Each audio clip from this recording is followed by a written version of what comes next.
des artistes qui cherchent à hisser la culture guinéenne au plus haut sommet, bien entendu. Et quelqu'un aimait le dire, un peuple sans culture, c'est un peuple sans âme. La culture, c'est tout ce qui nous reste après avoir tout perdu. Et c'est pourquoi nos amitiés à tous les soldats de la culture, à tous ceux qui œuvrent dans le sens de l'émancipation de la culture à travers la Guinée.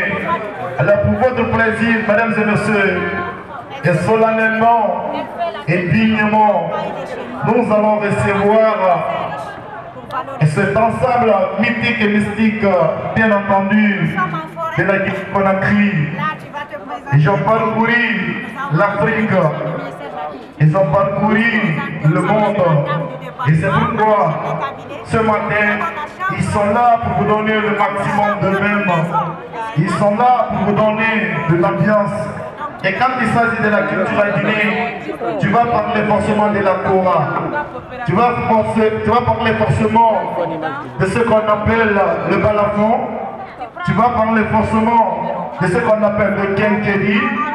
Tu vas parler forcément de ce qu'on appelle le wasabumba. Tu vas parler forcément de ce qu'on appelle le la famille Sidimé, voilà. On a commencé avec eux. Ah d'accord, donc ça fait plaisir toujours. Et c'est les chefs de cabinet. Voilà. Il y a un musicien qui a perdu de retrouver. Il y a un musicien qui a perdu son campin, prière de retrouver. Voilà, créateur des tableaux. Voilà. Musicien qui est par la campin d'Abranaga, pour il par Kassamafari. C'est ça. C'est jeune fille. Voilà. Et le centre de formation est juste à côté. Voilà, en passant, vous allez voir.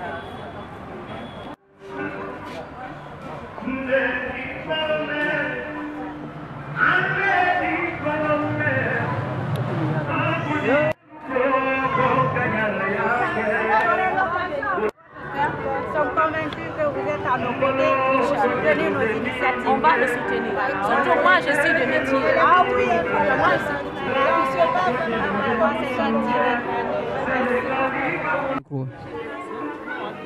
c'est bon? Cabinet du ministère de la Culture, Tourisme et Artisanat.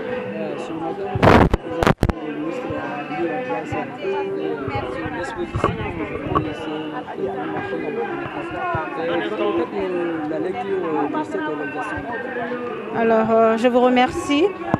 Cette ouverture rentre dans la dynamique de style de Guinée qui avait été lancée par Monsieur le ministre Alpha Souma, le ministre de la Culture, du Tourisme et de l'Artisanat à Kipé. Ça rentre aussi dans la promotion de la culture et du textile guinéen. Également, ça nous permet aussi de développer, valoriser plutôt le textile, le contenu local, qui était une prérogative de Monsieur le Président de la République. Étant dans vos prérogatives, dites-nous, qu'est-ce que vous avez ou bien des ambitions pour faire rayonner cette culture? Alors déjà, il faut mettre les bases. Il faut aussi savoir valoriser. On le valorise par la formation. Valoriser déjà les tenues que nous portons par la qualité, d'où il y a un programme de certification qu'on essaie de mettre en place avec l'Office national de l'artisanat. Il faut aussi pouvoir, quand je parlais tout à l'heure de la formation, mais former sur l'éducation des jeunes filles, former former plutôt déjà dans le métier, mais aussi savoir transmettre la fabrication de ces tissus, de ces indigos à la nouvelle génération. Vous avez parlé tout à l'heure du lancement qui a été fait au mois de décembre. Et dites-nous au jour d'aujourd'hui, quel a été l'accompagnement du ministère de la Culture justement par rapport à cet événement? Quels sont les actes qui ont été posés jusqu'à ce jour? Alors, le ministère de la Culture a toujours accompagné cet événement puisque Monsieur le ministre a participé au lancement. Il y avait eu une tournée aussi qui s'est faite dans la sous-région. Nous avons été à leur côté pour les guider.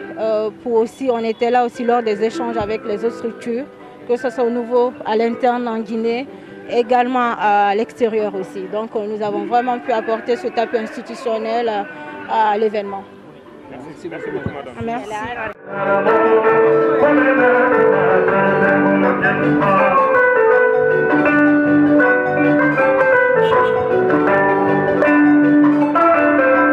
Madame Bintaba, présidente de l'Association des jeunes stylistes de Guinée, PDG de Conakry Fashion Magazine, agency et événementiel. Les journées du Grand Marché de Conakry. Oui. Parlez-nous de cette journée. C'est une opportunité de journée porte ouverte pour permettre à la population guinéenne de venir visiter ce site. Nombreux sont jusqu'à présent qui ne savent pas ce marché sain, propre, sécurisé existe au beau milieu de la capitale, tout près de l'aéroport. Donc c'est pourquoi on a lancé ces journées pour une visite, non seulement et créer à côté des initiatives de divertissement pour donner une animation et surtout d'inclure notre campagne Style de Guinée, habillons-nous Guinéens, lancée le mois de décembre dernier par l'AGESGI, notre association, pour encourager la population à consommer local, surtout nos textiles. Plusieurs pays africains aujourd'hui, on arrive à les détecter, déterminer à travers leur mode vestimentaire. La Guinée ne manque pas de matière, nous avons des tissus riches et variés, mais nous n'arrivons pas encore à imposer notre propre mode vestimentaire ici et dans le monde. Donc il est temps de réveiller les consciences pour dire d'accepter de promouvoir nos propres produits pour vraiment continuer à pérenniser l'activité des artisans et à imposer notre style aussi dans le monde. Parlez-nous de votre tournée africaine que vous avez effectuée. Quels ont été les avantages justement par rapport à cette journée? Les prouesses. Oui, d'accord. Là, c'est une très bonne question parce que juste après le lancement, le mois de décembre, 17 décembre 2021, 2 semaines après, nous nous sommes rendus au Sénégal. Nous avons élargi la campagne Style de Guinée dans la sous-région. Donc le premier pays a été le Sénégal. Nous avons pu honorer le Made in Guinée dans un festival international avec la présence du Ciseau d'Or 2020, 2 mannequins plus moi-même, une délégation de 4 personnes. Nous avons pu honorer vraiment les couleurs de notre drapeau et imposer notre style vestimentaire. Nous avons fait assez de rencontres et d'échanges. Ils étaient très émerveillés par la couture guinéenne parce que nous avons des antécédents. On dit que la Guinée n'arrive pas vraiment à avoir un niveau de créativité important, mais là nous avons pu vraiment relever le défi. Et nous avons fait assez de rencontres. Déjà, le Sénégal vient en force à l'occasion de nos 10 ans des Ciseaux d'Or et 10 ans de ma carrière mode très bientôt au mois de mai. Et comparativement aux autres pays, selon vous, comment se porte la culture guinéenne? Bon, la culture guinéenne, depuis l'histoire, on a toujours marqué tous les continents. La Guinée s'identifiait à travers les ballets africains, les djembés, tous ces pays environnants, c'est la Guinée qui les a donné vraiment un repère dans la musique. Mais le problème chez nous, il n'y a pas de soutien, voilà, de soutien pour pérenniser nos activités et surtout d'émanciper, de se perfectionner, de se former. C'est pourquoi sinon on reconnaît la Guinée de par sa culture. Donc les autres pays, il y a beaucoup de financement, beaucoup de soutien. Il y a une très bonne politique chez eux qui prend la culture en priorité. C'est pourquoi ils nous dépassent. Sinon, la Guinée est un pays très riche en culture, on le sait, et tout le monde également. Merci. Bonjour madame. Bonjour, vous allez bien? Présentez-vous. Vous dites? Présentez-vous.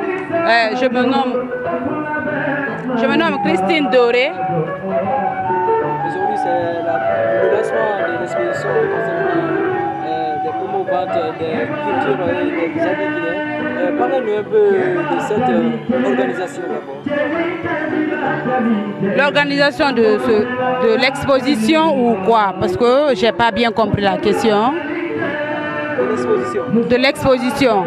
Voilà, c'est pour faire sortir la culture, pour montrer, exposer tout ce qu'on a dans notre pays ici, la Guinée. Il ne faut pas que les gens viennent d'ailleurs pour chercher des habits que nous-mêmes on en a. Donc c'est pourquoi il y a l'exposition aujourd'hui. Ah, dites-nous, vous vendez quoi ici? Moi je vends juste les habits de la forêt sacrée. Vous pouvez nous parler un peu de la protection de ces habits? Bon, la forêt sacrée, c'est le nom qui fait peur, mais c'est juste notre culture. Comme dans la forêt, c'est sacré, mais ça ne veut pas dire que les habits sont sacrés. Et souvent, j'ai du mal, quand je sors pour revendre, les gens veulent acheter, mais une fois que je dis c'est la forêt sacrée, ils disent que non, c'est sacré. Je dis non, c'est juste des habits et avec la teinture et les couleurs et autres, ça ne peut pas dire que c'est sacré. Donc c'est juste notre culture, c'est l'habit de la forêt sacrée, mais ce n'est pas sacré. N'importe qui peut porter Soussou, Malinké, tout le monde peut porter. Vous êtes en promo déjà, on vend ces habits à combien? Voilà, comme nous sommes en promo, les boubous, je les vends à 200 000. Les pagnes, je les vends à 2 pagnes à 100 000. Merci beaucoup, madame. Merci bien. Bonjour, monsieur. Bonjour, monsieur. Vous répondez à quel? Je réponds au nom de Mohamed Sidimé. On voit assez de statuettes ici qui représentent la culture, c'est pas africaine ou rien. Parlez-nous un peu de ces statuettes et leur importance dans la culture. Les statuettes que vous voyez en face de vous, ici, exposées, et ce sont les œuvres uniquement confectionnées à la main, faites par nous-mêmes, qu'on met à la portée de tout le monde. C'est purement, il y a des trucs qui sont comme le Nimba qui est par exemple là, qui représente le symbole de la Guinée. Et la carte au moins qui est représentée ici, la carte de la Guinée. On vend plein d'autres articles aussi, qui sont des bijoux, des chaînes. On fait plein d'autres créativités. Et c'est juste pour cause je suis là aujourd'hui pour une exposition. Et Madame Bintaba qui m'a invité aujourd'hui à assister à son événement. Je suis venu dans le cadre de son événement. Voilà, vous êtes là pour la promotion et la valorisation de la culture guinéenne. Parlez-nous un peu de la confection de ces trucs artisanaux parce que nous savons qu'avec le prix du bois, voilà. La vie un peu difficile. Oui, ça nous rend la vie un peu difficile. Là. Et le couple visible du bois, ils disent que c'est pas bon. Là, il nous faut au moins acheter des bois, au moins des fois à Kindia. On part à Kindia pour acheter le bois. Acheter le bois maintenant, le bois brut, confectionné à la main à travers les trucs, et les ciseaux, et le scie. Tu vois, on fait ça. Inspiré de quoi? C'est uniquement tout se fait dans la tête. C'est pas le dessin qui est en face de vous que vous présentez en face de vous. C'est juste au moins c'est un travail familial. C'est déjà inné à nous. Merci beaucoup, monsieur. Ok, merci. Banjaram. Ono nene tedong. Min ko Aisha Mane. Aisha ono? Mane. Na inde pullo de. Babe yanko landu majo mene nan ko pullo.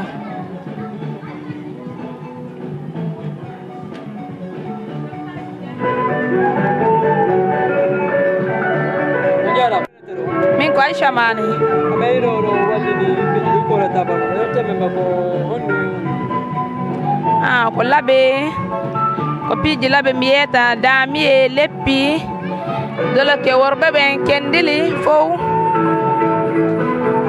meyiɗo ɗo fof leppi dami e kendili yete me hono ɗum ɗum ɗo leppi on ko sakkete ɗum mimi moƴƴintade kono mi yiye patiyanna moƴƴina neniraɓe am ɓen fof kawraɓe am ɓe mi yiyeɓe fof ɓe moƴƴina miyan jooɗi takko maɓɓe mi yiyeɓe fof ɓe moƴƴina on yi leppi on ko sakkete ɗum dami on kadi ɗum ɗon kadi ko ñowete ɗum inke leppi worɓe ɓen kadi ɗum ɗon kadi ko sakkete ɗum basin on ɗa ɗum ɗon ko basin blanc on ɓe watta ɓe haɓɓa ɓe inka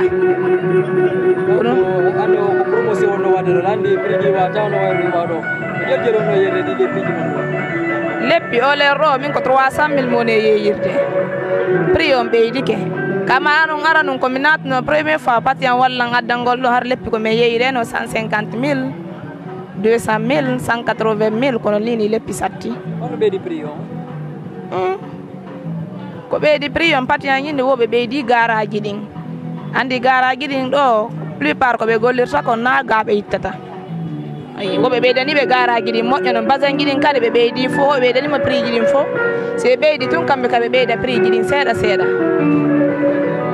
wono yettora ndimoɓe maɗo client ɓe fiɓe ar ɓe soodani lebbi par ce que dani joni yimɓe ɓe ko robo wattoto jiinɗuma ɓe jippata o lebbi o par ce que si wona mariage ɗen ne ɓoyetaɓe gonɗuɗum min minne goroɓe juuɓe am ɓe ar ɓe watto conki afrique ɗin par ce que déjà wattogolo jiine o ɗuma no laaba kono laabaka kono sa wattiga conki ma ɗin africain kala ko yaltuɗa jama on darete hayso ko robe simple uɓen guuɓa waɗɗa simple ñowɗa ko yawɗa yo jama on darete moƴƴe moƴƴa merci merci